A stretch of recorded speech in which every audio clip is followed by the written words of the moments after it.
নতুন রাজনৈতিক দলের নিবন্ধন সম্পর্কে আপনারা প্রতিনিয়তই জানতে চান। এটার ব্যাপারে আজকে কমিশন সিদ্ধান্ত নিয়েছে। সেই সিদ্ধান্তটা আমি আপনাদেরকে জানিয়ে দিচ্ছি। আমরা জানেন যে আমরা 143টা আবেদন পেয়েছিলাম।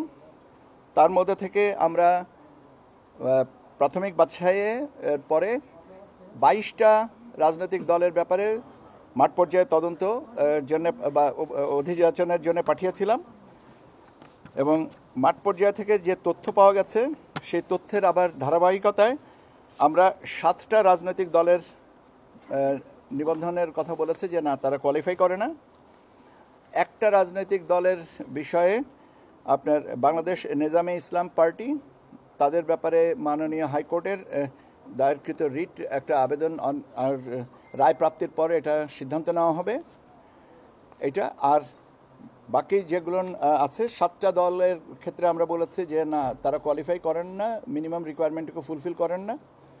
আর এর ধারাবাহিকতায় পুনঃতদন্ত করে আমরা যে সিদ্ধান্তে কমিশন এসছেন সেটা আমি বলছি যে আপনার রাজনৈতিক কর্মকাণ্ডের ধারাবাহিকতায় এবং অংশগ্রহণ অতীত নির্বাচন সংক্রান্ত ধারাবাহিকতায় 3টা দল প্রাথমিকভাবে বিবেচিত হয়েছিল: জাতীয় জনতা পার্টি, জাতীয় সমাজতান্ত্রিক দল, জাসদ শাহজাহান সিরাজ এবং বাংলাদেশ জাতীয় লীগ।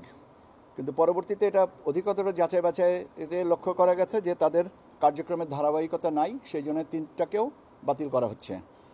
এবং আর যেগুলো ছিল তার মধ্যে থেকে Aam Janatar Dal, Bangladesh justice and development party, Bhasani Janashakti party, Bangladesh বেকার মুক্তি পরিষদ, জনতার দল, মৌলিক বাংলা, জনতার পার্টি, বাংলাদেশ গণতান্ত্রিক পার্টি, এই 8টা দলের সঠিকতা না পাওয়ার জন্য নামঞ্জুর করা হয়েছে। তাহলে আমরা 3টা দলের কাগজপত্র সঠিকতায় পেয়েছি এবং সেই 3টার দল হচ্ছে বাংলাদেশ সমাজতান্ত্রিক দল মার্ক্সবাদী, বাংলাদেশ আম জনগণ পার্টি এবং জাতীয় নাগরিক পার্টি এনসিপি।